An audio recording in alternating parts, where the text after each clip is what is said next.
Hi there, Brian Conway from Skills Connection Limited and co-author of Serious Selling, along with my good colleague Mike Wilshire.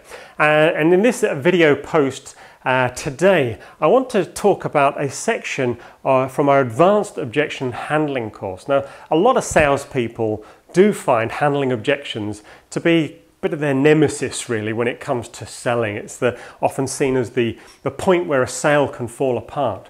But in our Advanced Objection Handling course, we talk a lot about the psychology of objections, both from a customer's perspective with regards to why they object, and also from a salesperson's perspective with regards to why do we actually fear objections so much. So I want to just help you perhaps reframe the way you think about objections in the sales process by asking you a question. What if you are actually targeted on objections?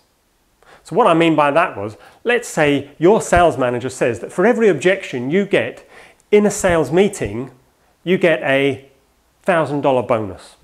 So for every challenge or question or objection that the customer asks you, you would get a $1,000 bonus in your pay this month. Now, instead of objections being something quite negative and fearful, let me ask you another question.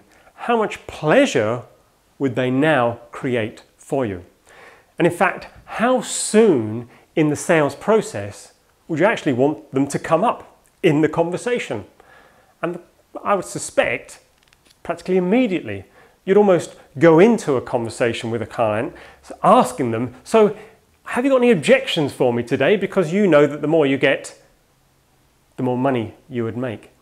Now, just having that concept in your mind when you go into a sales meeting would actually make you feel very different about what an objection is and how to handle it.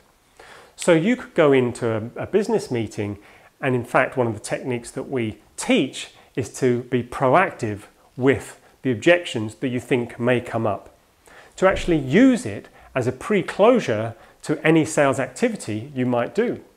And what I mean by that is, imagine opening up a sales meeting by saying, Mr. Customer, what would stop you from doing business with me today?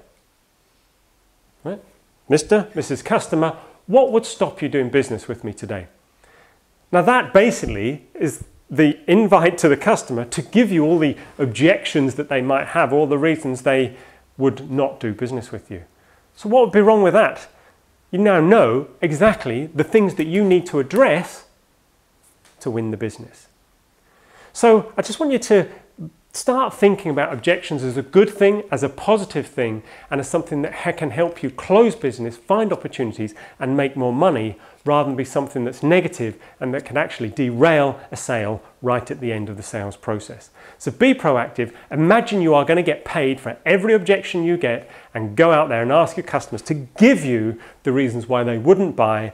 And before you start answering them, make sure that you get clarification with the customer to say, if I can answer those questions to your satisfaction, would you be happy to do business with me today? Right. You've done a test close, you've got a list of all the things and questions that you need to answer, you've got all the objections out of the way, and you can now just move on to moving a sale right through to closure, making money and bringing in that business. So I hope you found value from just reframing the way you think about objections, and I guarantee it will help you close more business if you adopt this approach. As I said, it's one of the few techniques that we cover in our Advanced Objection Handling course, and I'll share more with you in future posts, I guess, on this whole subject of objections. But don't be fearful of them, embrace them, and they can work in your favour. I'll see you again soon. Bye for now.